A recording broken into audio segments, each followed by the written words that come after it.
असतो मा सद्गमय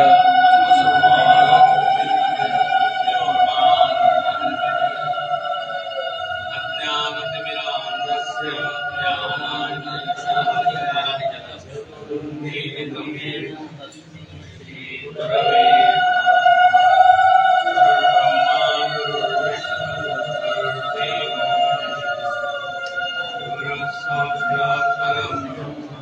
तस्मै श्री गुरवे नमः।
नमो गणेश विघ्नेश गिरिजानंदन प्रभो ओम विघ्न विनाशाय सर्वसिद्धिप्रदो नीलाचल निवासाय नित्याय परमात्मने बलभद्र सुभद्राभ्यां जगन्नाथाय नमः। ओम श्री गणेशाय नमः। ओम श्री सरस्वती नमः। ओम श्री चिन्मय सद्गुरवे नमः। आज 31तम वार्षिक ज्ञान यज्ञ चिन्मय मिशन भवानीपाटना द्वारा शुभारंभ होगा जाउछि। आजिकार कार्यक्रम में अति संक्षिप्त संज्ञाना पूर्वक कार्यक्रम को शुभारंभ करने जाउछि। तेणु प्रारंभ में मां माणिकेश्वरी आशीर्वाद भिक्षा करुछि। समस्त देवादेवी गुरुजन आशीर्वाद भिक्षा करुछि।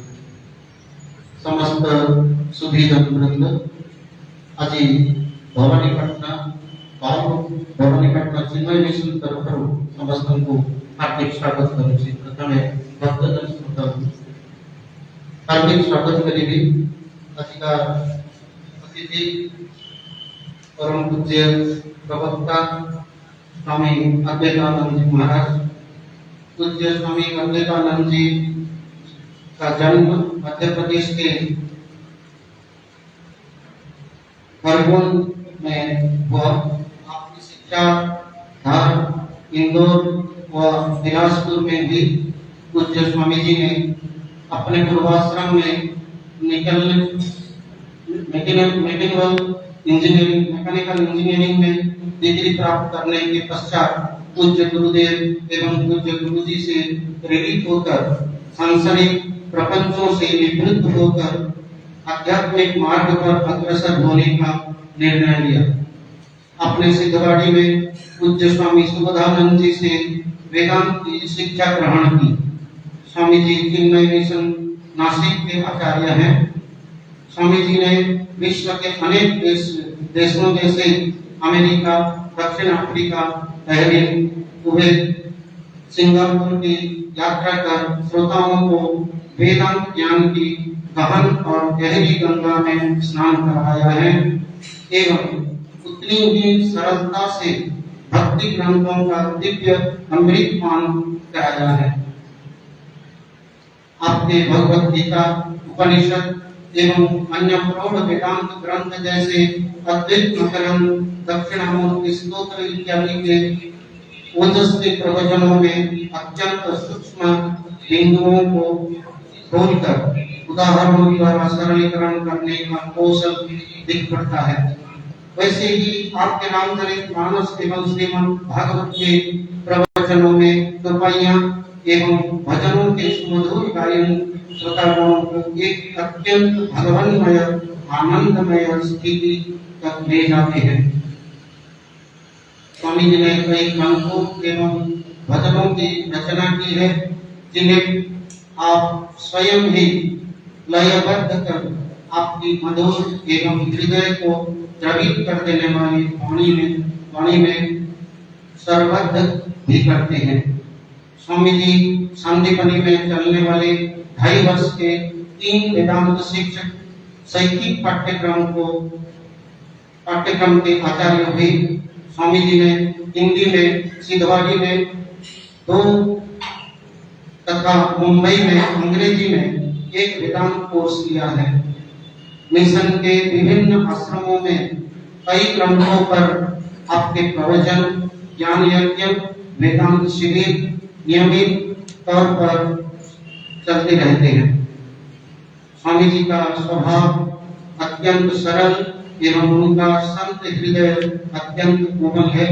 भक्तजन उनके सत्संग में यह अनुभव अवश्य करते हैं कि वे अपनी बात स्वामी जी को बहुत आसानी से कह सकते हैं एवं स्वामी जी के प्रेम पूर्ण उत्तरों से उनका समाधान भी बराबर मिल रहा है। अतः आश्चर्य नहीं है कि विश्व के सभी कोनों से लोग स्वामी जी के साथ जुड़ना चाहते हैं। स्वामी जी के विभिन्न विषयों पर प्रवचन चिन्मय मिशन नासिक यूट्यूब पर उपलब्ध है। परम पूज्य स्वामी जी का भवानीपट्टनम नगर में चिन्मय मिशन में हार्दिक स्वागत है। और स्वामी जी के द्वारा प्रवचन के अंदर सुने गए रामचरित मानस शाम को एवं सुबह केनोपनिषद के ऊपर विचार रखेंगे परम पूज्य स्वामी जी ने। स्वामी जी को मैं परम हमारे चिन्मय मिशन और सभी श्रद्धालुओं के ओर से हार्दिक स्वागत करता हूँ।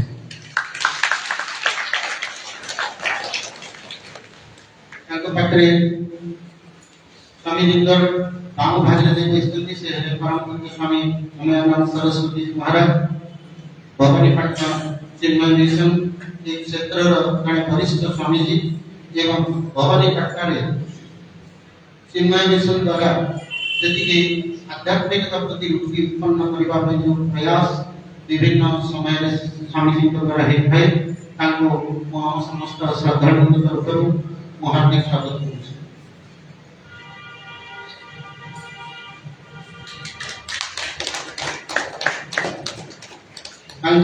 बामो भागीरथी विस्तृति से परम पूज्य स्वामी राघवानंद जी से वर्तमान कानपुर रे प्रेसिडेंट आचार्य भाव रे समयदान करुछंती एवं दीर्घ वर्ष धरी हमर समस्त चिन्मय मिशन तथा हम हिंदू धर्म विभिन्न ग्रंथ उपरे से समस्त को आलोकपात करती।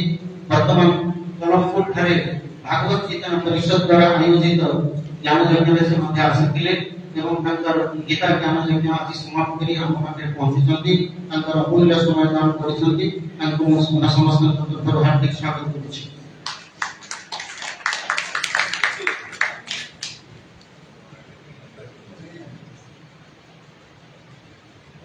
अंदर बाबू भागीरथी परिस्थिति से परम पूज्य स्वामी ईशानंद जी महाराज से जगतपुर जटणी चिन्मय मिशन रे वर्तमान आचार्य भाव रे अवस्थापित अछंती एवं प्रत्येक कार्यक्रम रे हम समस्त को पाठ से पहुंचंती तांको चिन्मय मिशन तरफ हार्दिक स्वागत करूछि।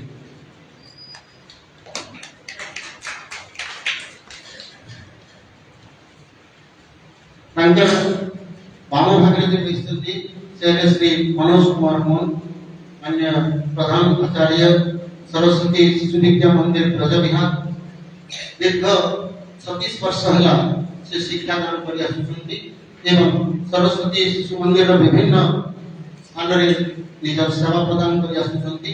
ଜଣେ ଆଧ୍ୟାତ୍ମିକତା ପ୍ରତି ରୁଚି ରଖୁଥିବା ଏବଂ ଶିଶୁମାନଙ୍କୁ ତାଙ୍କର ଜୀବନ ଗଠନରେ ସହାୟକ ହେଉଥିବା ଏଭଳି ଜଣେ ପ୍ରଧାନ ଶିକ୍ଷକ ଜଣେ ପ୍ରଧାନ ଅଧ୍ୟାପକ ଭାବେ ପାଇଛୁ। ତାଙ୍କୁ ମୁଁ ଆମ ସମସ୍ତଙ୍କ ତରଫରୁ ହାର୍ଦ୍ଦିକ ସ୍ୱାଗତ କରୁଛି। ତାଙ୍କ ମାମ ଭାଇରେ ଯେ ବସିଛନ୍ତି ସେ ହେଲେ ଆମର संपादक महोदय श्री फतेहनाथ बेहरा तांको हमें पाइक समस्त को हार्दिक स्वागत करुछि एवं विभिन्न श्रद्धालु मां माने एवं अन्य समस्त श्रद्धालु भक्तमान को सेवा मिशन तरफ हार्दिक स्वागत करुछि। मो नम्र निवेदन करिबि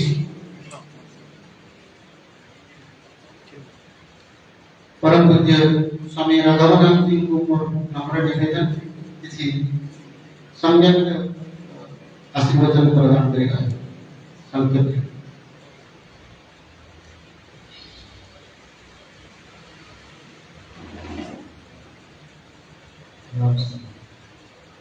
सबका अधिक प्रयोग करना कोई तो बना के है लेकिन बार बार भूल तो रोज है चाकू है बाकी 11 लोग बाहर है बाकी स्वामी जी का सत्संग मुझे मिलता है। अभी भी स्वामी जी के साथ हम भागवत कथा पूरी आयोजन किया था स्वामी जी भागवत कथा जोड़ के अभी यहाँ पे है फिर यहाँ से स्वामी जी जाएंगे नागपुर 18 वर्ष से फिर नागपुर है स्वामी जी उनका आशीर्वाद मिलता रहता है और उनका सत्संग भी मिलता रहता है। आप सब बहुत भाग्यवान है कि दूर दूर से संत आते हैं आपके पास में यहाँ पे आते हैं और आपको उसका लाभ मिलता है। तो मैं इतना ही भगवान को प्रार्थना करता हूँ कि संतों का आशीर्वाद आपको मिलता रहे, जीवन में सत्संग मिलता रहे, सत्संग सेवा साधना संयम हमारे जीवन का एक अंग बन जाए। इसलिए भगवान को प्रार्थना करते हैं उनको शक्ति दें, उस शक्ति से हम संसार की सेवा भी करते हैं।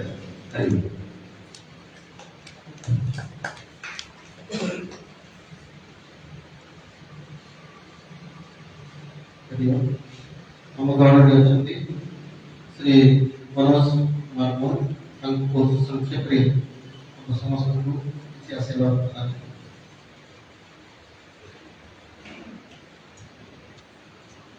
हजिरा ज्ञान यज्ञ उपस्थित मंचासे स्वामी जी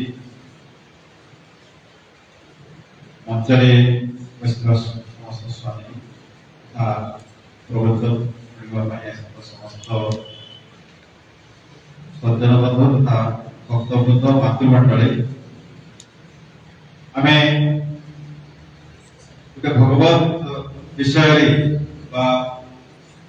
आध्यात्मिक विषय किसी शुणा आम समस्ते एकत्रित हो सुदूर आसिक आमको जो अमृत बाणी शुणेबे प्रकृत वर्तमान जो आवश्यकता अच्छी हमको जागृत हवा एवं आध्यात्मिकता आमे समाज को जागृत करवा। तो ये विषय आमे कम से कम आम स्वामी जी के पाखु नहीं आमे समाज आम पाखु भी दुई पद क्या शुणे समाज को परिवर्तन कर वर्तमान आवश्यकता अच्छी एणु आम समस्ते जो मधुर बाणी आमको शुणेबे आम हृदय सहित शुणी आम आम जीवन में प्रयोग करवा निश्चित रूप से आमर ये जो कार्यक्रम हम से कार्यक्रम सफलता हो पार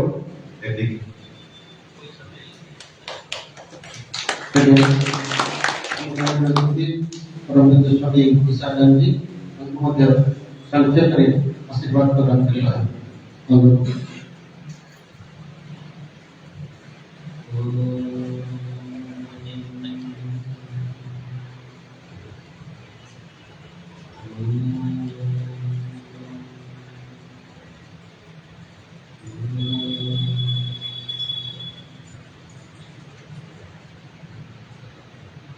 Tim Bonturi भव्य दिव्य परिवेश मध्य आयोजित होता ये सत्संग कार्यक्रम में प्रथम मो गुरुदेव चरण कमल कोटि प्रणाम।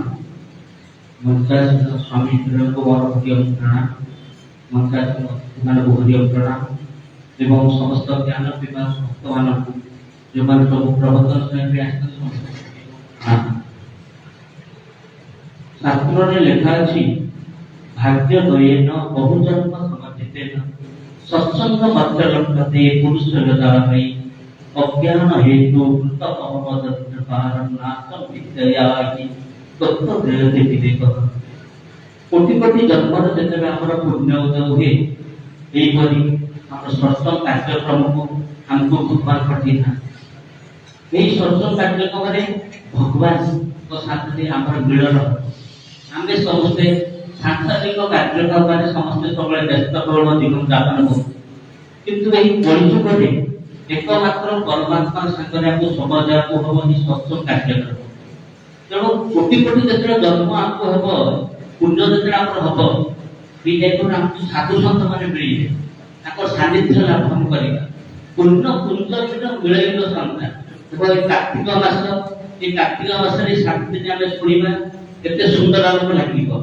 तेणु भगवान कहते सत्संग हूँ बहुत मूल्यवान पर सत्संग अभिषेक नहीं तो फिर पछता ना आम समस्त भाविका हम अतीत फिर ये पड़े फिर आगे शुणा आज जो जगह हम आगे शुणा किंतु सत्संग सर्वदा पूजा शास्त्र लिखा तेणु जिते बड़े आम समय भूलती जब समय ना आगु आग सारिक सत्संग को केमती आग आम जावाई चेष्टा करें तेणु स्वामी सुंदर दूर आसते आम समस्ते समय बाहर कर रामचरित मानस बहुत सुंदर प्रवचन सब जिन बहुत बहुत भल गीता भागवत राम तेणु समस्त को अनुरोध तार जन्म विषय प्रोग्राम करते कष्ट के झड़ता भितर आम मैंने समस्त प्रवचन बाहर तेणु समस्त को अनुरोध भगवान कृपा करूँ ये कृपा बल में आपने आसतु चाकरी प्रवचन शुणी आप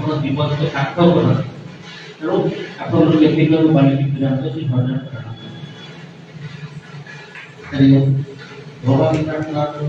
रही सारा ओडिशा भ्रमण करी प्रभु श्री राम कथा गायन श्रवण तो समस्त मौका रामदास महाराज को अनुग्रह संक्षेप आपको आशीर्वाद प्रदान करते हैं।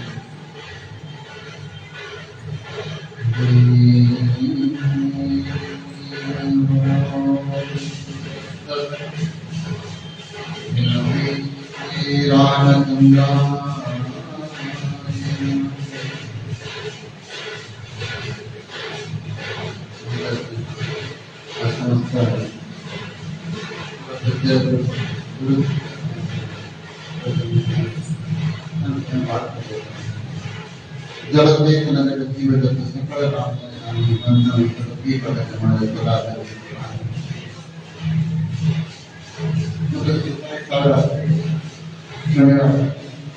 যদি কথা পড়েনি না কেবল জড়দান নিয়ে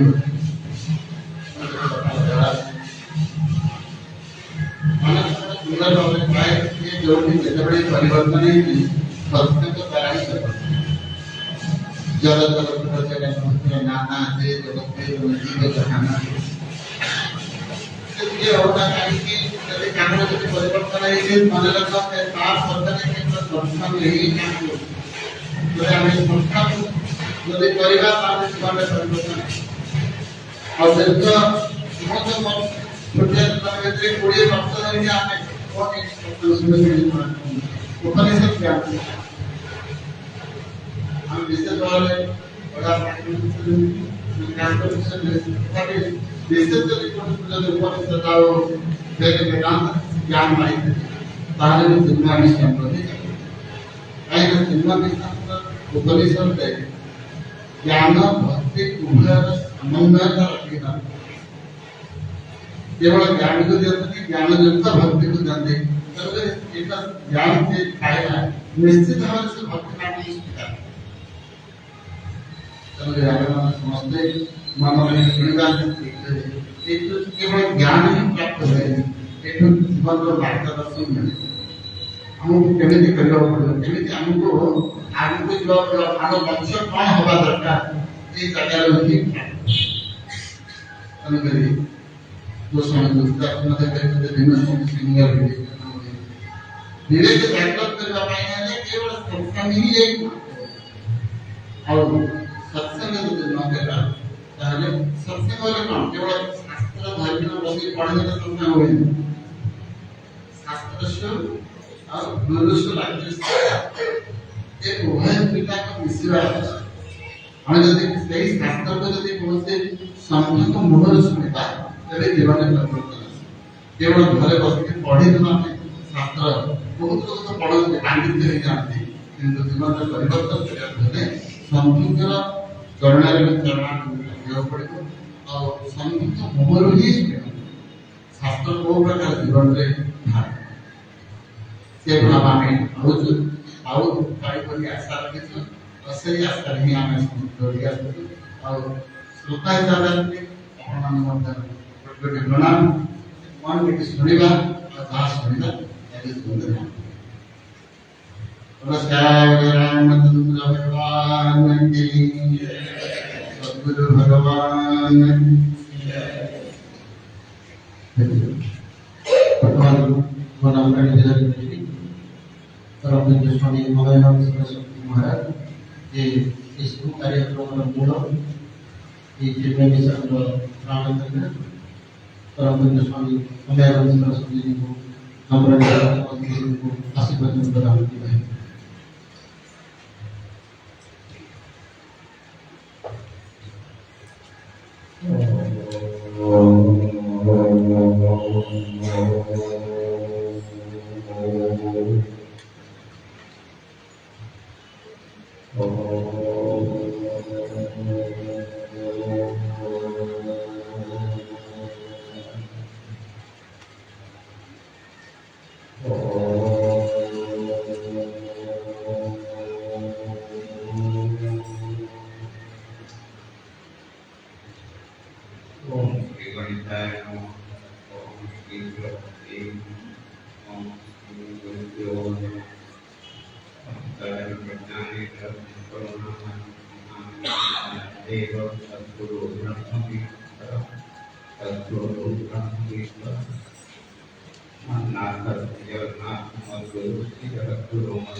संभव होगी आपण मानकर आग्रह थिला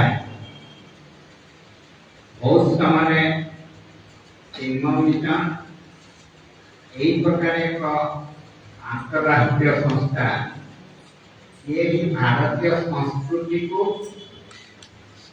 जानते हो अजानते हो यही प्रकार एक आदत पकई दिए जोटा को आम ज्ञान माध्यम उपलब्धि कर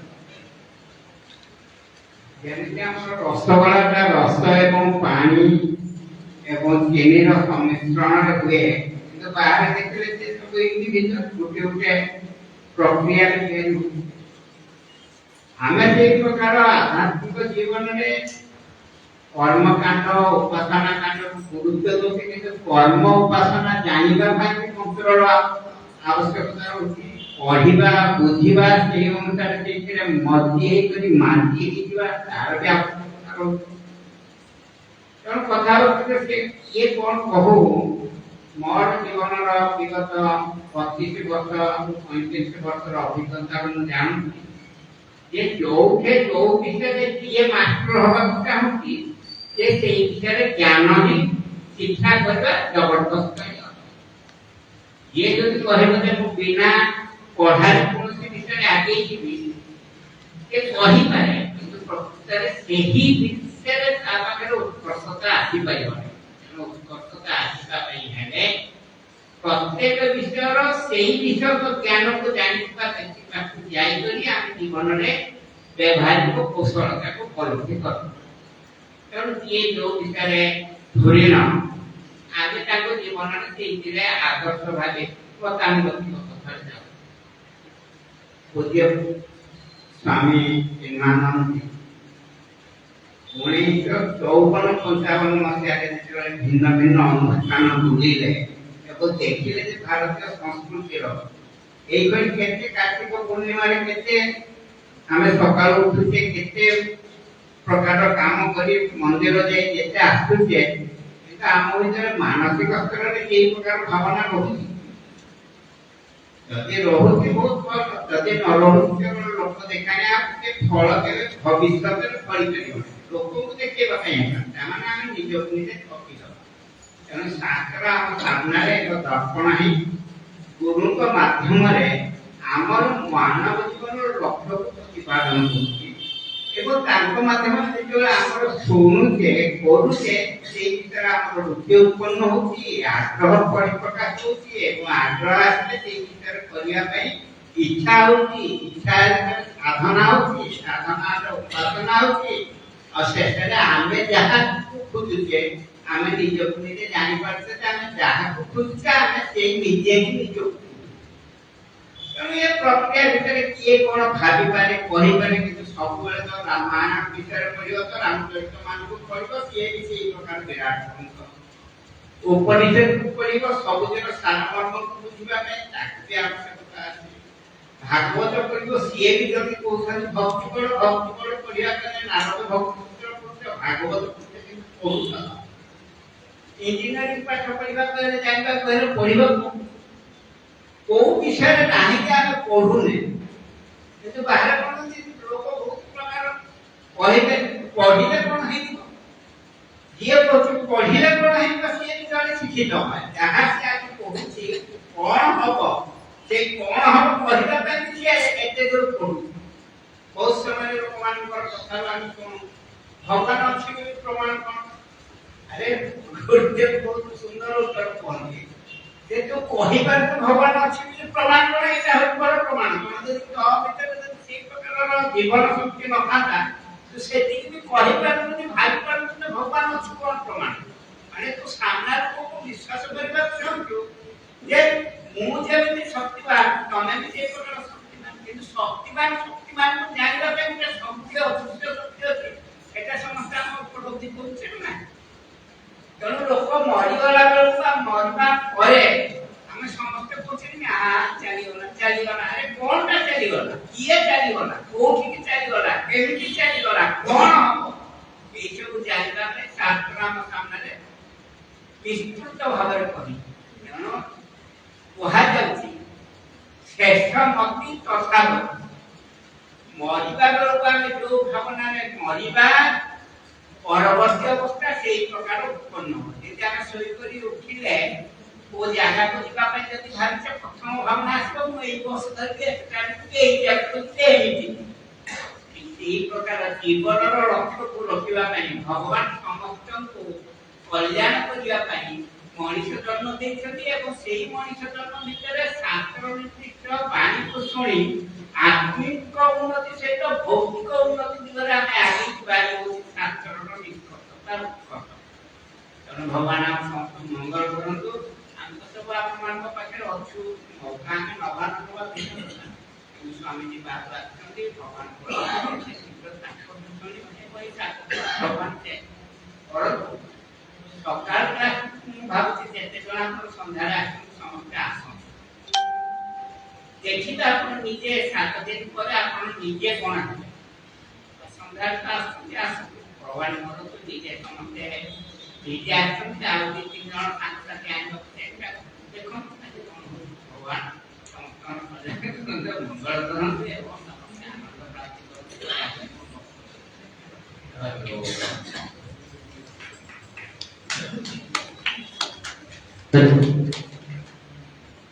राम कथा के श्री राम का रस से समस्त श्रद्धालु बंधुओं और श्रद्धामयी माताओं सब अपेक्षा में है परम पूज्य प्रभुपाद स्वामी जी के पावन चर्चा सुनने के लिए। मैं परम पूज्य स्वामी जी के चरण कमलों में निवेदन करता हूँ कि अपना ओजस्वी अपना प्रवचन के माध्यम से श्री रामचरित मानस के ऊपर वो मूल तत्व को हमारे पास आशीर्वाद के रूप में देंगे। परम पूज्य स्वामी अद्वैतानंद महाराज तथा स्वामी जी के चरण कमलों में निवेदन है कि चर्चा शुरू करें।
ओम श्री गणेशाय नमः।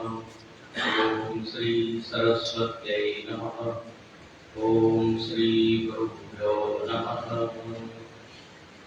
सदाशिवसमारम्भां शङ्कराचार्यमध्यमाम् अस्मदाचार्यपर्यन्तां वन्दे गुरुपरम्पराम्।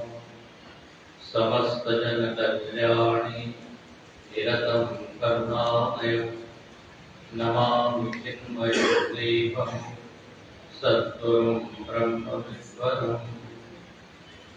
नीलाम्बुजश्यामलकोमलाङ्गं सीतासमारोहितवामभागं पाणौ मासायकचारुचापं नमामि रामं रघुवंशनाथम्। अतुलितबलधामं हेमशैलावदेयं तनुजवनकृशानं यामिनामग्रगण्यं सकलगुणनिधानं वानराणामधीशं रघुपतिप्रियभक्तं वातजातं नमामि।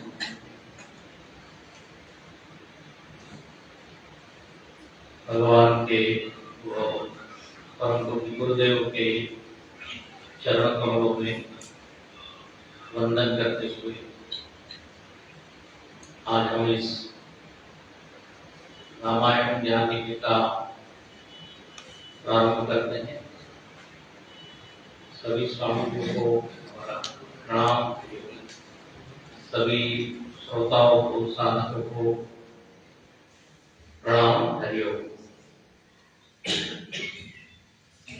आज से 7 दिन लोग रामचरितमानस में जो विविध प्रसंग है उनका श्रवण मनन करेंगे। लेकिन आइए, भगवान को जो सबसे प्रिय चीज है वो है उनका नाम। नाम स्मरण पहले करें, मेरे पश्चात आप लोग बोलेंगे। श्री राम जय राम जय जय राम। श्री राम जय राम जय जय राम। श्री राम जय राम जय जय राम। श्री राम जय राम जय जय राम। श्री राम जय राम जय जय राम। श्री राम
अपने हिंदू धर्म, जिसको हम लोग सनातन धर्म कहते हैं, इस सनातन धर्म का जो मूल धर्म ग्रंथ है उसको कहते हैं वेद। 4 वेद है ना। वेद कितने हैं? 4 नाम जानते हैं हम लोग? ऋग्वेद, सामवेद, यजुर्वेद, और 4 वेद। ये वेद अपने सनातन धर्म के मूल धर्म ग्रंथ है, इसीलिए अपने धर्म का एक नाम है वैदिक धर्म। हिंदू धर्म को क्या कहते हैं? वैदिक। जो कर्मकांड हम करते हैं उसको तो वैदिक कर्मकांड। हमारी जो संस्कृति है उसको हम कहते हैं वैदिक संस्कृति। तो हर चीज क्या है, क्या लगा हुआ है? वैदिक, क्योंकि वेद ही मूल है। अच्छा, वेद के अलावा अपने यहाँ पे और बहुत सारे ग्रंथ हैं, स्मृति ग्रंथ हैं। याज्ञवल्क्य स्मृति, मनुस्मृति इत्यादि, गौतम स्मृति, 28 स्मृति ग्रंथ। फिर पुराण है, 18 पुराण। आपने भागवत पुराण तो सुना होगा, सबसे बड़ा पुराण, प्रसिद्ध पुराण भागवत पुराण। उसके अलावा शिव पुराण है, विष्णु पुराण है, वायु पुराण है, वराह पुराण है, ब्रह्मांड पुराण है, स्कंद पुराण है, बहुत सारे 18 पुराण और 18 उपपुराण पुराण। इतने ग्रंथ हैं। उसके बाद अपने पास सूत्र ग्रंथ है, नारद भक्ति सूत्र, ब्रह्म सूत्र, महर्षि पतंजलि जी ने लिखा योग सूत्र। तो श्रुति, स्मृति, पुराण, वेदों को कहते हैं श्रुति। स्मृति ग्रंथ मैंने बताया, पुराण। और फिर जो अपने ग्रंथ है वो है इतिहास। इतिहास, और उसमें 2 ग्रंथ आते हैं, रामायण और महाभारत। रामायण हम सब लोग जानते हैं, महाभारत भी जानते हैं, हम लोग जानते हैं। टीवी पे आया था महाभारत। महाभारत ये किसकी कहानी है? चलो बताएं। महाभारत में कौन से 2 हैं? ग्रुप कौरव और कौरव कितने थे? 100। पांडव पांडव के नाम याद है आपको? बोल सकते हैं? चलो, युधिष्ठिर, भीम, अर्जुन। 100 कौरवों के नाम बताइए। 2 ही नाम है, दुर्योधन, दुर्योधन। ये क्यों याद नहीं? बिल्कुल याद रखने लायक नहीं। कौरवों के नाम याद रखने क्या करना? उनमें तो दुर्गुण है। पांडवों में बहुत बढ़िया है। तो महाभारत की कहानी बहुत प्रसिद्ध है। रामायण की कथा भी बहुत प्रसिद्ध है। एक संत लोग मजाक में कह रहे थे, हंसी में, बोले लोग सुनते रामायण नहीं और करते महाभारत। प्रवचन की सुनते क्या है? रामायण। घर जाके क्या करते हैं? लड़ाई। तो देखो, रामायण और महाभारत दो बहुत प्रसिद्ध ग्रंथ है। महाभारत में याद रखना कि केवल लड़ाई का वर्णन नहीं है। महाभारत में बहुत ज्ञान है। 1 लाख श्लोक है। और महाभारत में विष्णु सहस्त्र नाम आता है। आप जानते हैं विष्णु सहस्त्र नाम होते हैं? ओम विष्णु विष्णु षट्कारो भूतम। महाभारत का भगवत गीता वो भी किसका भाग है? महाभारत। महाभारत के भीष्म पर्व में एक अध्याय है भीष्म पर्व, उसमें जो 18 अध्याय है वो गीता है।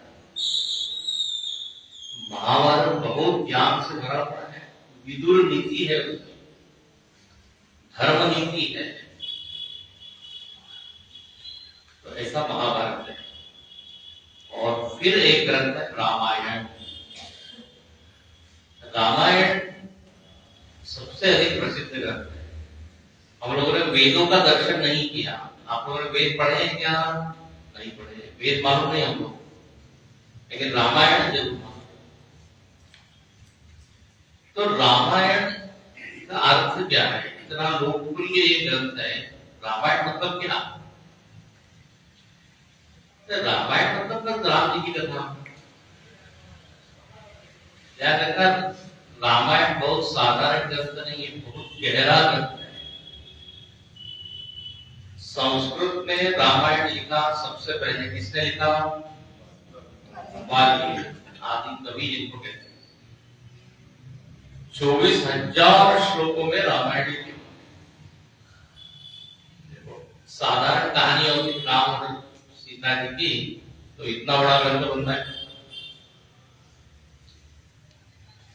रामायण मूल में तो वाल्मीकि जी ने लिखा।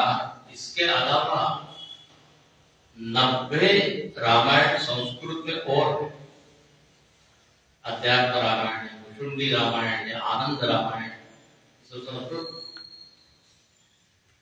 और रामायण केवल संस्कृत में ही नहीं है, तो हर प्रांत की भाषा इतना प्रसिद्ध है रामायण। दक्षिण भारत में तमिलनाडु में जाए तो वहां कंब रामायण बहुत प्रसिद्ध है। कंबन ऋषि हुए उन्होंने कंब रामायण। बंगाल में एक रामायण है कृत्तिवास रामायण। महाराष्ट्र में बहुत बड़े संतों हुए, संत एकनाथ महाराज, भावार्थ रामायण।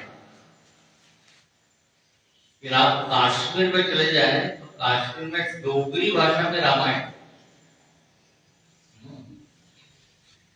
फिर गुजरात में रामायण है, गुजराती भाषा में। उड़िया में भी है रामायण है? मैं जानता नहीं। उड़िया में भी। तो ऐसा कोई प्रांत नहीं है जिसमें लोकल भाषा में, उनके प्रांत की भाषा में रामायण नहीं है ना? अच्छा, और आपको एक बात बताएं, केवल भारत में ही रामायण नहीं, विदेशों में भी रामायण है। नेपाल में, तिब्बत में, कंबोडिया में, मॉरिशस में, मलेशिया में, इंडोनेशिया में, जापान में, उनकी उनकी भाषा में रामायण है। तो रामायण तो भारत तक सीमित नहीं है। राम जी जो है ना बहुत प्रसिद्ध है, अंग्रेजी में कहते हैं इंटरनेशनल फिगर है राम जी, पूरे अंतरराष्ट्रीय स्तर पे राम। तो ऐसा ये अद्भुत ग्रंथ है रामायण।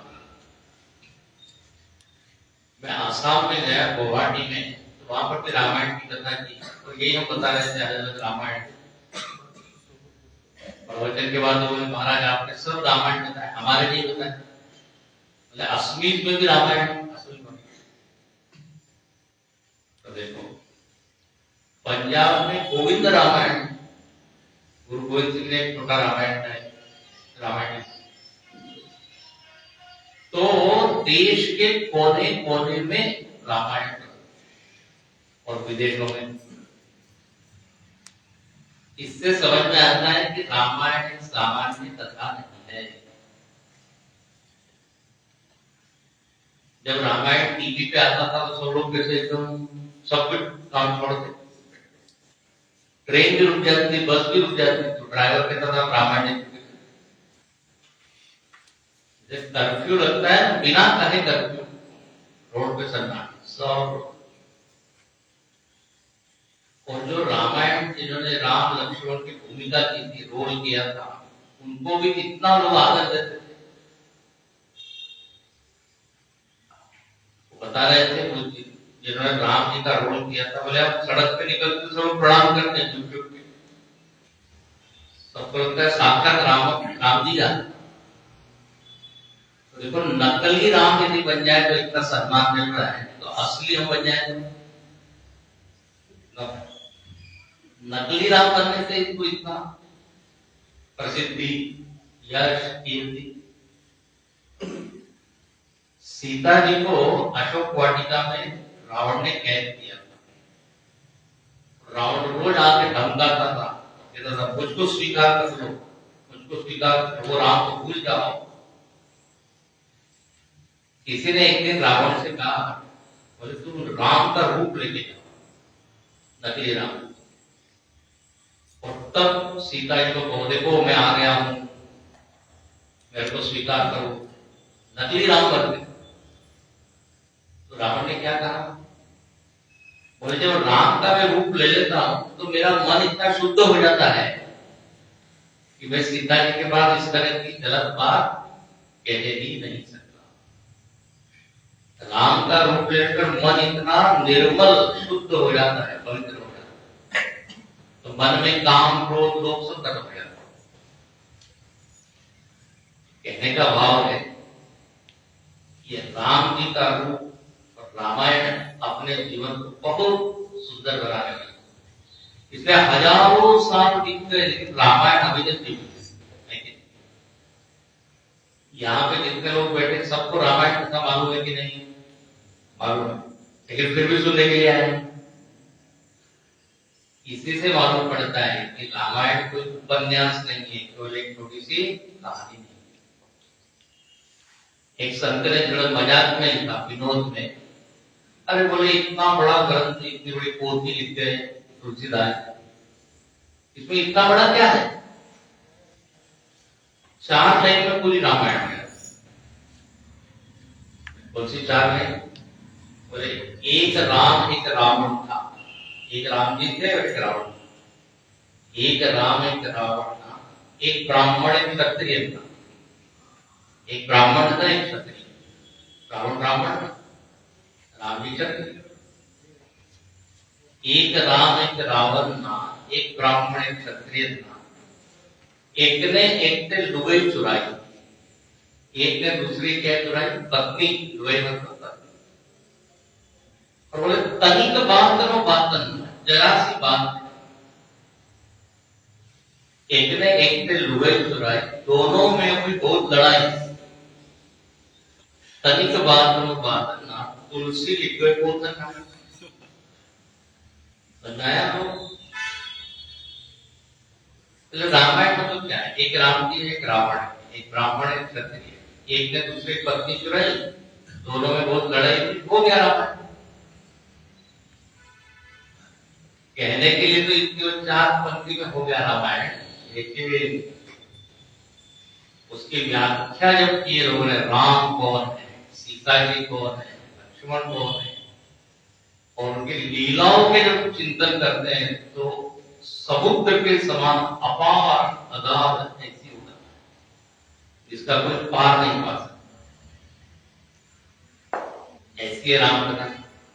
एक बहुत बड़े संत हुए पंडित रामचंद्र उपाध्याय, रामायण की एक चौपाई में वो 7 दिन प्रवचन करते थे। कितने दिन? 7 दिन, एक चौपाई। इतना गहरा ये ग्रंथ है। संस्कृत में एक श्लोक में पूरी रामायण बता दी गई। आदौ राम तपोवनादिगमनम् अद्वामृतत्वाञ्च वैदेहीहरणं जटायुमरणं सुग्रीव संभाषणं वादी निर्दहनं समुद्रतरणं लंकापुरीदाहनं पश्चात् रावण कुंभकर्णहननम् एतद्धि रामायणम्। हुए नहीं फिर रामायण समझ में आया? संस्कृत में आपने बोला समझ में नहीं आया। वही वर्णन है पूरा। राम जी जंगल में गए, बाली को मारा, सुग्रीव से मित्रता हुई, कुंभकर्ण और रावण को मारा, लंका का दहन किया, हो गई रामायण। लेकिन रामायण के एक एक प्रसंग पर लोग चिंतन करते हैं और अपने जीवन को धन्य करते हैं।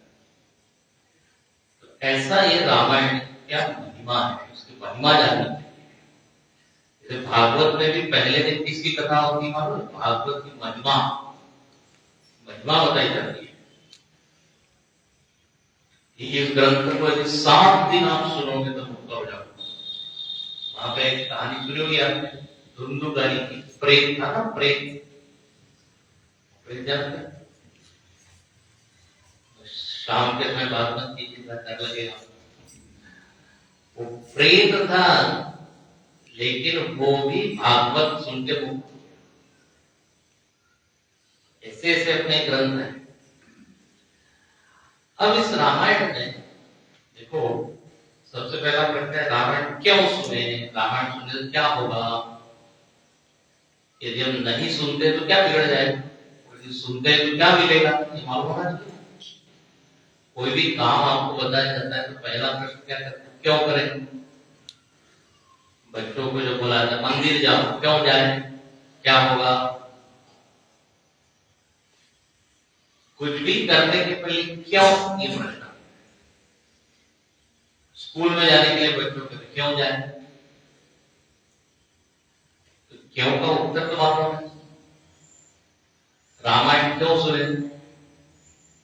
क्योंकि हमारा जीवन तो चल रहा है ना, खा रहे हैं, पी रहे हैं, नौकरी कर रहे हैं, बिजनेस कर रहे हैं, पैसा कमा रहे हैं। रामायण सुनने से क्या हो जाएगा? ऐसा प्रश्न आता है। आपने चिन्मय मिशन की एक पुस्तक है, उसमें बहुत सारे प्रश्नों के उत्तर दिए कि घंटी हम क्यों बजाएं, नारियल क्यों फोड़े, चंदन क्यों लगाएं। उस किताब का नाम क्या है? Why do we? हम ऐसा क्यों करते हैं? तो मैंने एक बच्चे को पुस्तक दी, तो उसने क्या पूछा, हम इसको क्यों पढ़ें? उस पर भी क्यों पढ़े? अंग्रेजी में why should I read? Why should I listen to Ramayan? क्यों मैं सुनूं? तो रामायण सुनने से देखो क्या होगा। तो तुलसीदास जी एक लाइन में लिखते हैं, बुध विश्राम सकल जन रंजन, राम कथा कही कर विभंजन। बुध विश्राम सकल जन रंजन, राम कथा कही कर विभंजन। सुनत ही सीता कर दुख भारा, रामचंद्र गुण बरने लागा।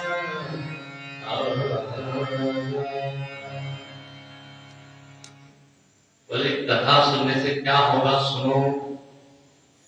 कथा सुनने से व्यथा मिट जाएगी। व्यथा मतलब दुख।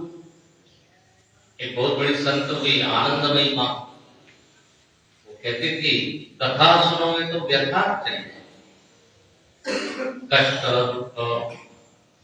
इसे तुलसीदास जी कहते हैं उद विश्राम सकल जनन। बोले आप यदि कथा सुनोगे तो आपको विश्राम मिलेगी, शांति। आपको शांति चाहिए कि अशांति?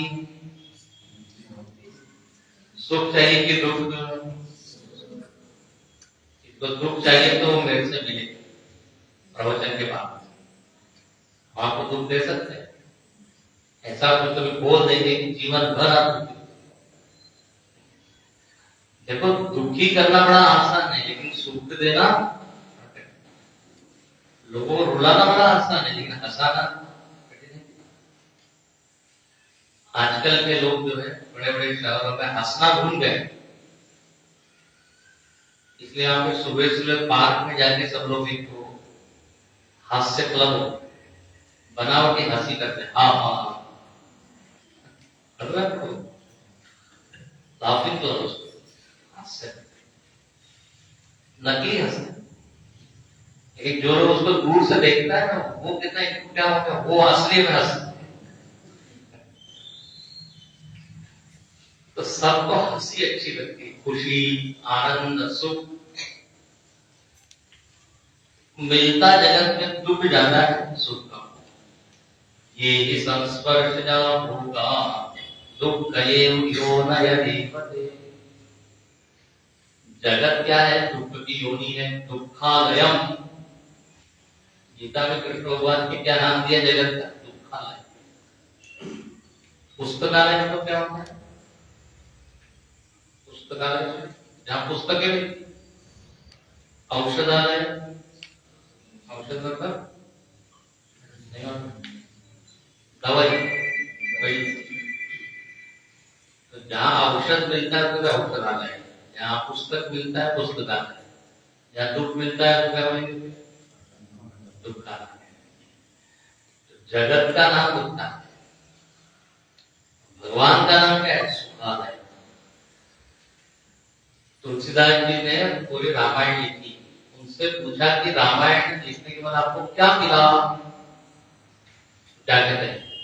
पायो परम विश्राम राम समान प्रभु नाहि कहु। बोले परम विश्राम, परम शांति है। शांति सबको अच्छी लगती है।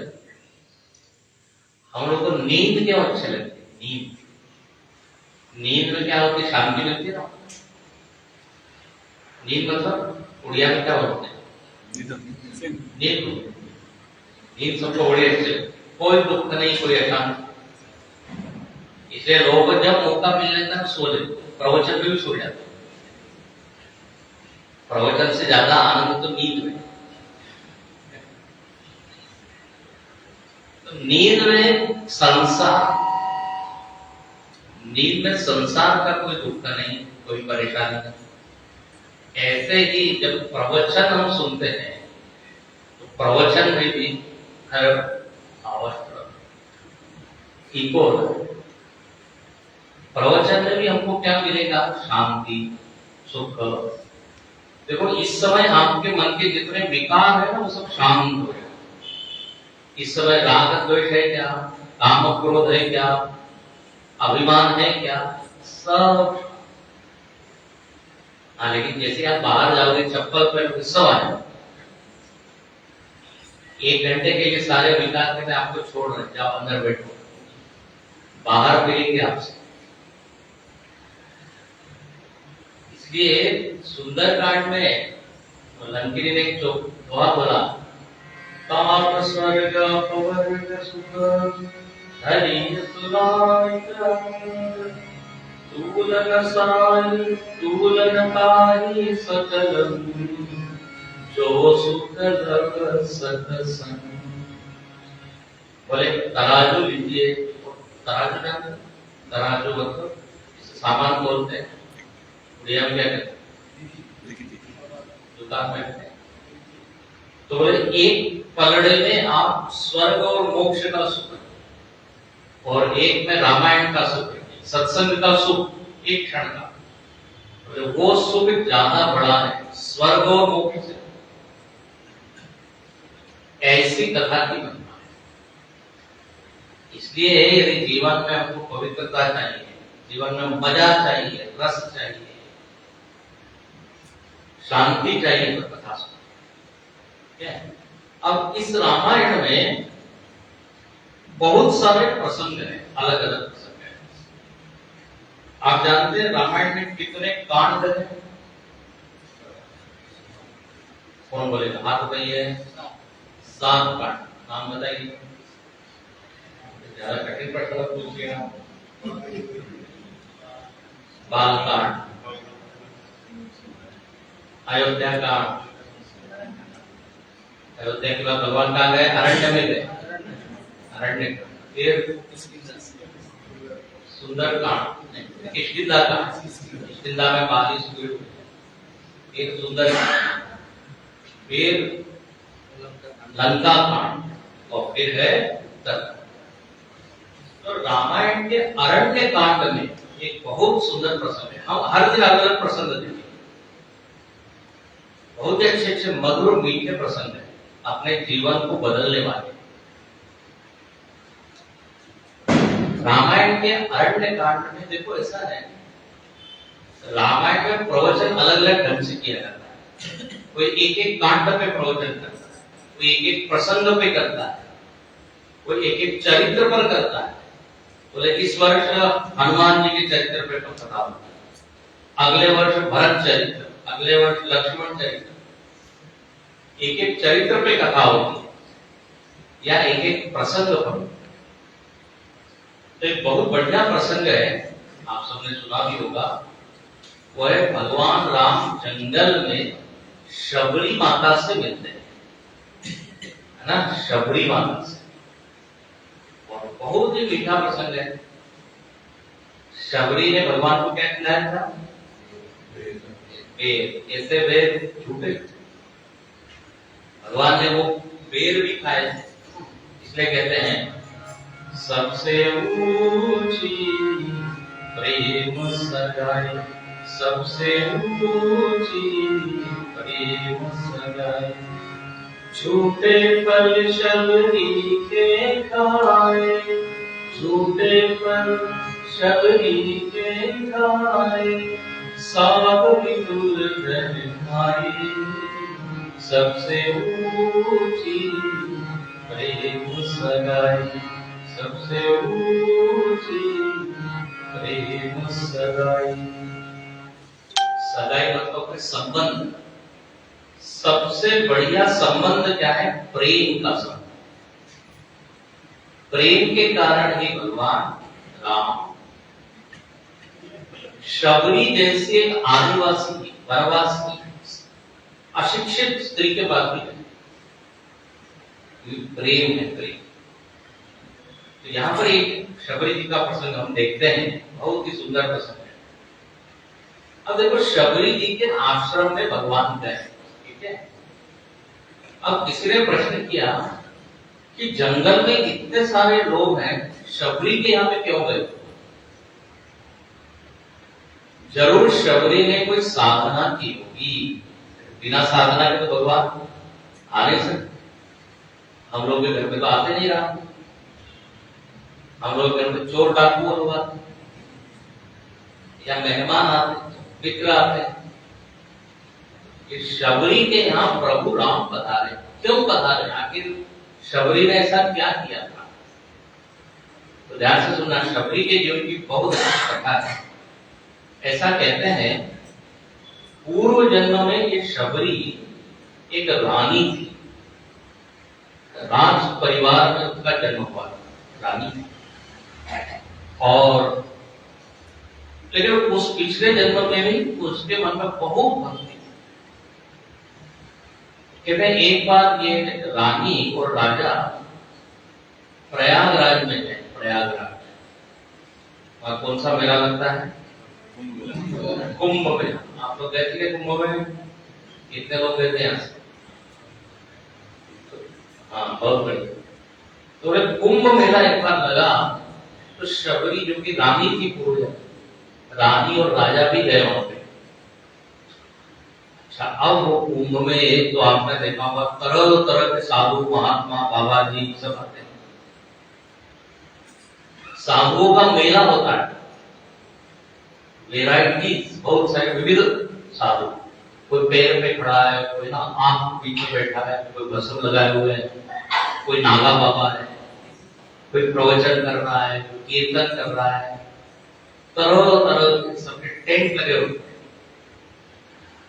तो वो जो रानी थी उसको बड़ी भक्ति थी, तो अलग अलग महात्माओं के टेंट में जाती थी, वो भी कीर्तन कर रही, भजन कर रही। लेकिन वो जो राजा था ना, उसको बिल्कुल रुचि नहीं थी।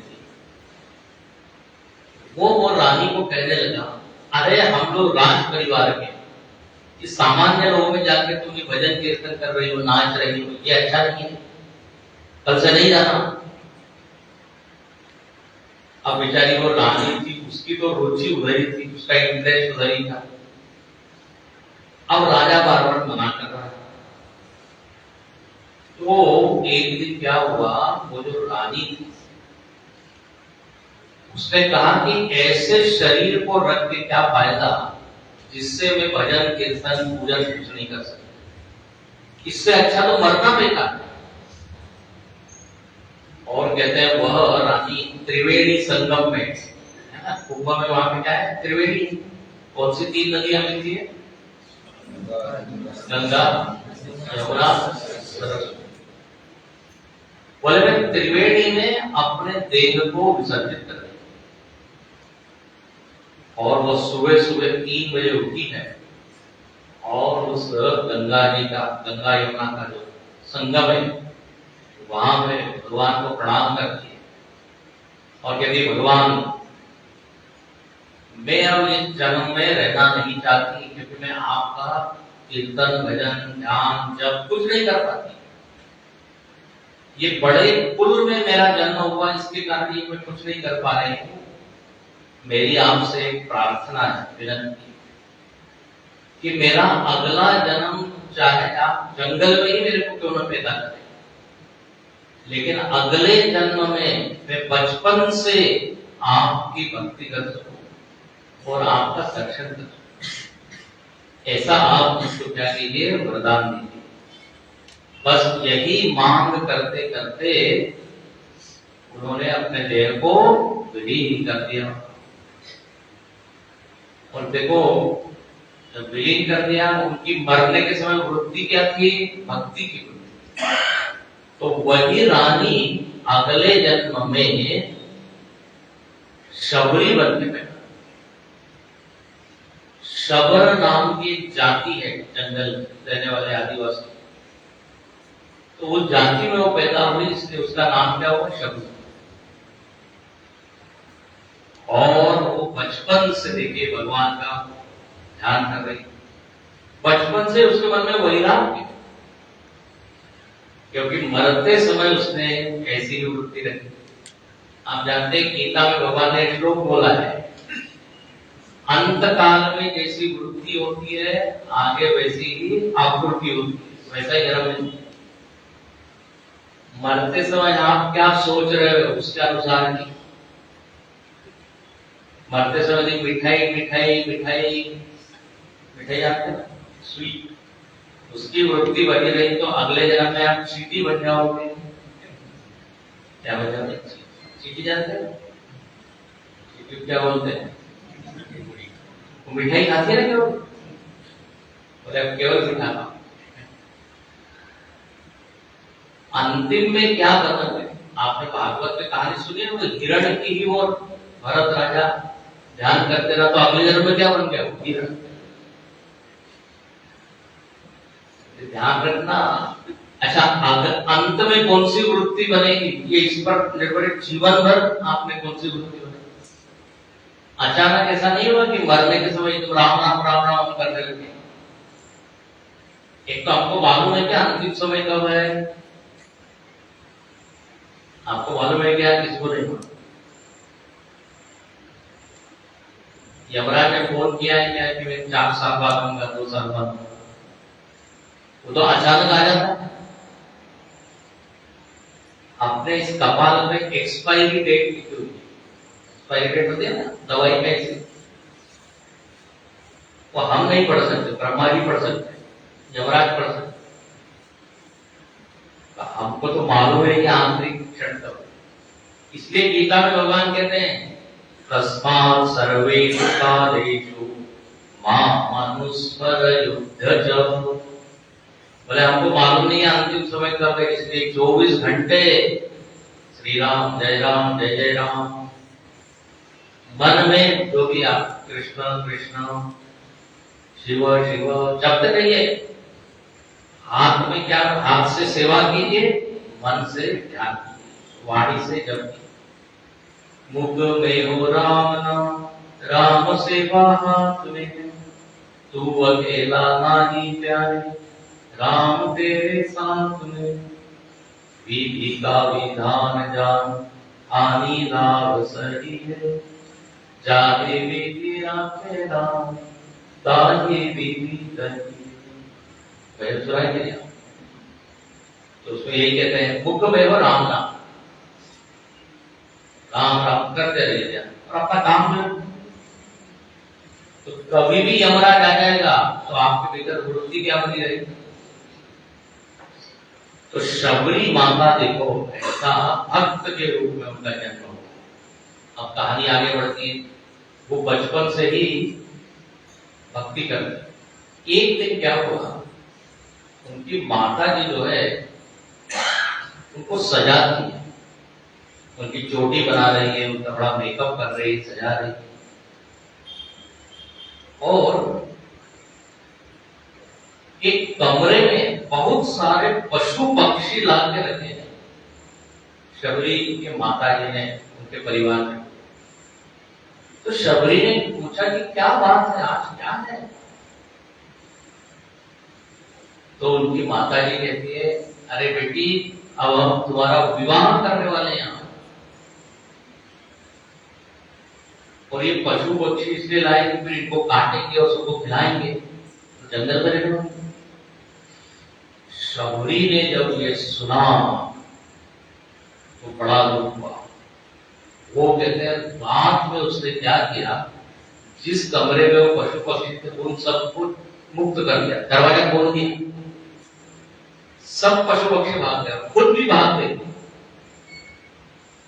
और वो सारे पशु पक्षियों के मन में से आवाज आई कि देखो तुमने हमको मुक्त किया, भगवान तुमको मुक्त करे। देखो जब आप किसी का अच्छा काम करते हैं तो उसके मन में आशीर्वाद आता है कि नहीं। गलत काम करते हैं शांति करता है, पैर टूट जाए, हाथ टूट जाए। लेकिन जब आप किसी की सेवा करते हो तो उसके मन में आपके प्रति अच्छा भाव आता है। सब पशु पक्षी बोले तुम मुक्त हो गई, भगवान का दर्शन तुमको होगा। शबरी वहां से भाग गई, छोटी बच्ची है, अब भाग के जाए कहां। बोले कभी पेड़ पे रहती है, कभी जंगल में कहीं रह रही है। अब उसकी इच्छा ये है कि हमको कोई गुरु मिले, हमको कोई साधना होता है। लेकिन उसको डर ये लगता है कि बड़े बड़े महात्मा लोग हैं, मैं तो वनवासी भिल्ली भी हूँ, भिल्ल जाति में पैदा हूँ, भिल्ल जाते वनवासी, मेरे को अंदर प्रवेश देंगे कि नहीं। लेकिन वो क्या करती है, एक आश्रम के बाहर सुबह सुबह 3 बजे वहां पे झाड़ू लगा और कुछ फल फूल तोड़ के वहां रख देते। आश्रम में एक ऋषि रहते थे, उनका नाम था मतंग ऋषि। मतंग ऋषि ने देखा कि ये कौन साफ करके जाता है, कौन फल फूल रख जाता है। वो शिष्य को कहा जरा देखो कौन ये करता है। शिष्य बोले हमको ही मालूम है, जब हम सुबह उठते हैं तो देखते हैं। तो मतंग ऋषि ने कहा हाँ जरा जल्दी उठो 3 बजे, कम से कम एक दिन तो जल्दी उठो, रोज तो तुम देर से उठते हो। शिष्य होगा जल्दी उठो और देखो कौन ये कर रहा है। और एक दिन वो शिष्य लोग उठे, उन्होंने देखा एक छोटी सी लड़की काम कर रही, तो लोग पकड़ के ले गए। ऋषि को कहा ये है माता जी। तो ऋषि पूछते बेटी तुम कौन हो, तुम्हारा नाम क्या है, तुम ऐसा क्यों करती हो, कहां से आई हो? तो शबरी बताती है कि मैं जंगल में ही रहती, मेरी इच्छा है मैं केवल भगवान का भजन करूं, भगवान का ध्यान करूं, लेकिन घर वाले ये चाहते नहीं, इसलिए मैं घर छोड़ के आ गई। देखो शबरी माता रोज सेवा करती है, लेकिन अपने को दिखाती नहीं कि मैंने किया। सेवा दिखती है सबको, लेकिन सेवक नहीं दिखता। कितना बढ़िया बात है। ऐसी सेवा होनी चाहिए कि सेवा तो दिखे लेकिन सेवक न दिखे। नहीं तो हम लोग का अभिमान होता है मैंने किया। एक व्यक्ति प्रवचन के ठीक पहले जब सब लोग आ जाते थे तब हाथ में झाड़ू लेके सफाई करता। लोगों ने कहा भाई तुम जरा काम पहले किया करो ना, सब लोग आने के बाद क्यों करते? बोले जी सब लोग आने के पहले करो तो देखिएगा वो मैं तो दिखाने के लिए क्या बोले वो सेवा। सेवा कौन सी? गुप्त सेवा। तो शबरी में कोई अभिमान नहीं था मैंने, लेकिन अब शबरी को पकड़ के लेके आए। मतंग ऋषि ने जब उसकी सब बात सुनी बहुत खुश हो गए, बोले आज से तुम यही रहो इसी आश्रम। वो शबरी कहने लगी महाराज सब लोग बहुत बुरा भला कहेंगे आपको, ये कौन सी लड़की को यहाँ रख दिया, है ना, जंगल की, पढ़ी लिखी नहीं, विरोध करेंगे सब लोग।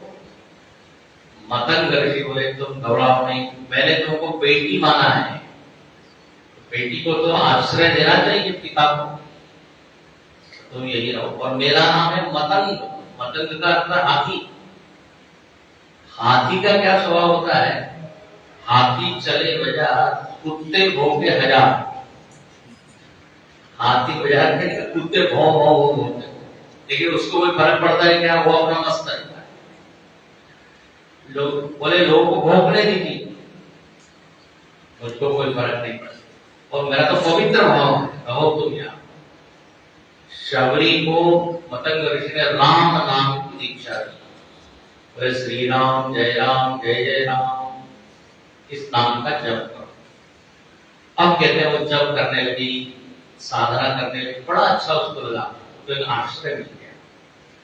अब हुआ ये आयु उसकी बढ़ रही है, गुरु जी की भी आयु बढ़ रही है। और एक दिन गुरु जी बहुत वृद्ध हो गए, वो कहने लगे अब मेरे जाने का समय आ गया है बेटी, अब मैं नहीं रहूंगा। अब बेचारी शबरी माता बहुत दुखी हुई, बोले अब तक तो आपका सहारा था, जब आप नहीं रहेंगे तो देखो गुरु जी ने क्या कहा मतंग ऋषि ने, बोले तुम राम राम राम करते रहो, एक दिन ऐसा होगा कि राम जी तुम्हारे पास है। शबरी ने कहा आप बोल रहे राम राम करो, मैं राम जी को ढूंढने कहां जाऊं? तो तुमको ढूंढने की जरूरत नहीं, वो तुमको ढूंढते हुए आए, तुमको खोजते हुए स्वयं। शबरी को आशीर्वाद मिल गया और वो ऋषि तो चले गए, समाधि हो गई। अब शबरी माता रोज श्री राम जय राम जप कर रही, रोज प्रतीक्षा कर रही कि आ जाएंगे भगवान, कल आएंगे, परसों आएंगे। दिन बीतते चले गए, महीनों बीत गए, साल बीत गए, राम जी आए नहीं। जब उनको मतंग ऋषि ने छोड़ा था तब उनकी आयु कैसे 16 वर्ष की थी। राम राम करते करते करते अब उनकी आयु हो गई 86 वर्ष, 86 ईयर, 80 से ज्यादा हो गए। अब वो कमर उनकी झुक गई है, चेहरे पे झुर्रियां पड़ गई, हाथ में लकड़ी आ गई और आंख में दिखाई नहीं देता, लेकिन रोज राम राम राम। उन्होंने विश्वास नहीं छोड़ा। ध्यान रखना, आयु उनकी बूढ़ी हो गई लेकिन विश्वास बूढ़ा नहीं हुआ। प्रतीक्षा करे, रोज फल फूल तोड़ती है, रोज आसन को सजाती है, रोज जो है वो पूरी कुटिया को स्वच्छ करती हुई आ जाएगी आ जाएगी। उनके जीवन में प्रतीक्षा है, तितिक्षा है। तितिक्षा तो तप करना, कष्ट सहन, जंगल में रह रहे। और मुमुक्षा है, मुमुक्षा तो भगवान को देखने की इच्छा, मुक्त होने की। प्रतीक्षा, तितिक्षा, मुमुक्षा, ये साधना है। जिसके जीवन में तीन आ जाए उसके जीवन में भगवान दर्शन देते थे। रोज वो सफाई कर रही है और राम का ध्यान करते हुए सफाई कर रही है, तो सारा उनका कर्म भी भगवान के लिए हो रहा है। फल तोड़ के रख रही है, बोले ये फल भगवान खाएंगे, ये जो भगवान आएंगे तो ये फूल हम अर्पित करेंगे। आप कहते हैं इतने वर्ष बीत गए, जब भगवान ने देखा इसको, ये हमारी इतनी भक्ति कर रही है, इतने वर्षों से इंतजार कर रही है। हम लोग का देखो तो उतना धीरज होता नहीं, 4 बार राम राम करते हैं तो अरे राम जी आएंगे, राम जी आएंगे। धीरज चाहिए उसके, काफी समय लगता है।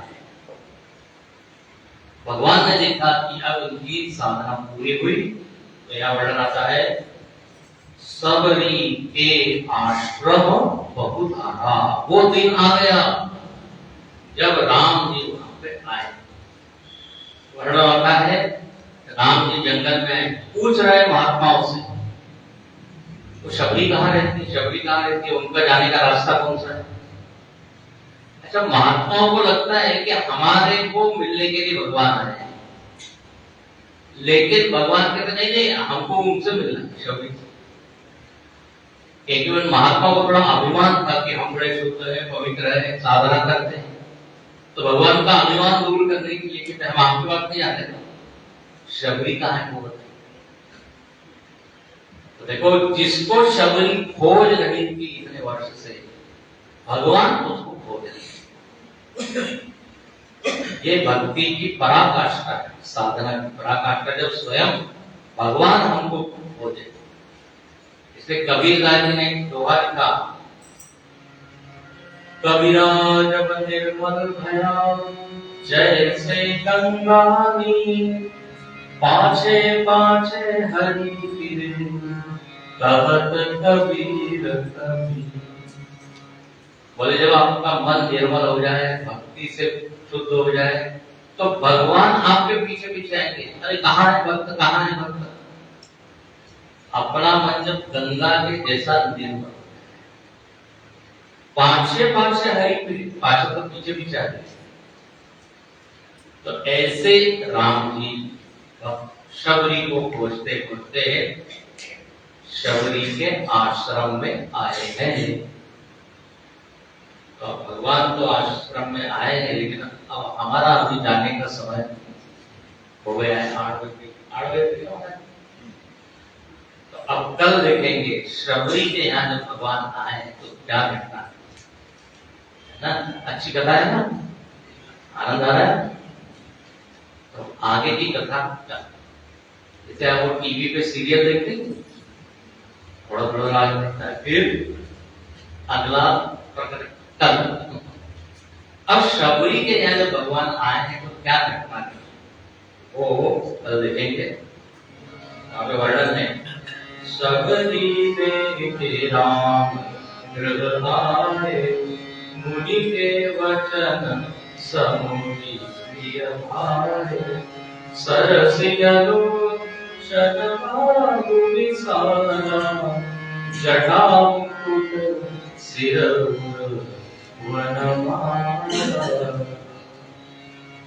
भगवान का दर्शन करके चौधरी माँ तो देखेंगे आरती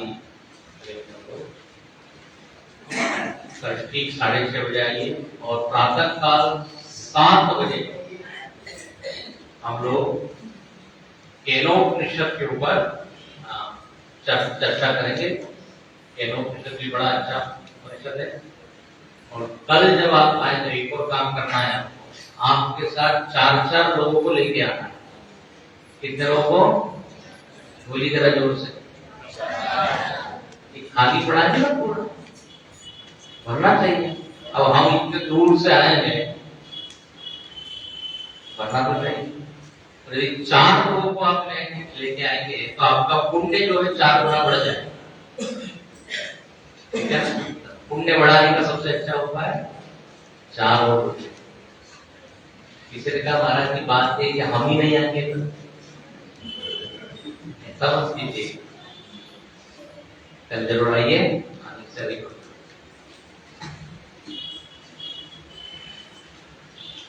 कल हम शबरी का आगे का प्रसंग देखेंगे, फिर केवट का प्रसंग देखेंगे, फिर राम गीता का प्रसंग देखेंगे। बहुत सारे प्रसंग हैं।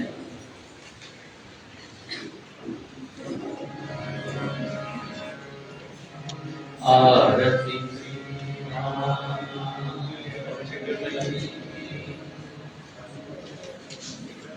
आरती श्री रामायण जी कीरति कलि कलि सियपि गायत ब्रह्मादि मुनिनाथ वाल्मीकि विज्ञान विशारद सुख सनकादि शेष भरति भवन सुत कीरति नीति आरती श्री राम गावत वेद पुराण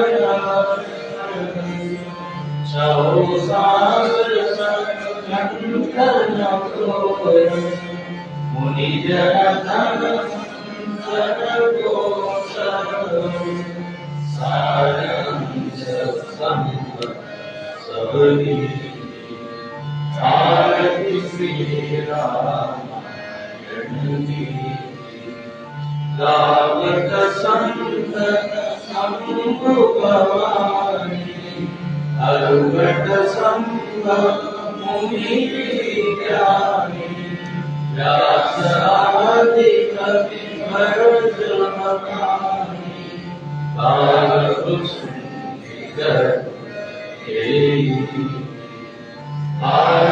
श्री रामायण जी हरि मनोहरि विषय सुभग सिंगार मूर्ति युवती दलन रोग मूरी सब तुलसी आरती श्री रामायण जी आरती श्री रामायण जी श्याम रामचंद्र भगवान पवन सुत हनुमान की जय महापति महादेव की जय गुरु वै सब संतन की जय ओम नमः पार्वती पतये हर हर महादेव ओम पूर्णमदः पूर्णमिदं पूर्णात् पूर्णमुदच्यते पूर्णस्य पूर्णमादाय पूर्णमेवावशिष्यते ओम शांति शांति शांति हरि ओम श्री गुरुभ्यो नमः हरि ओम।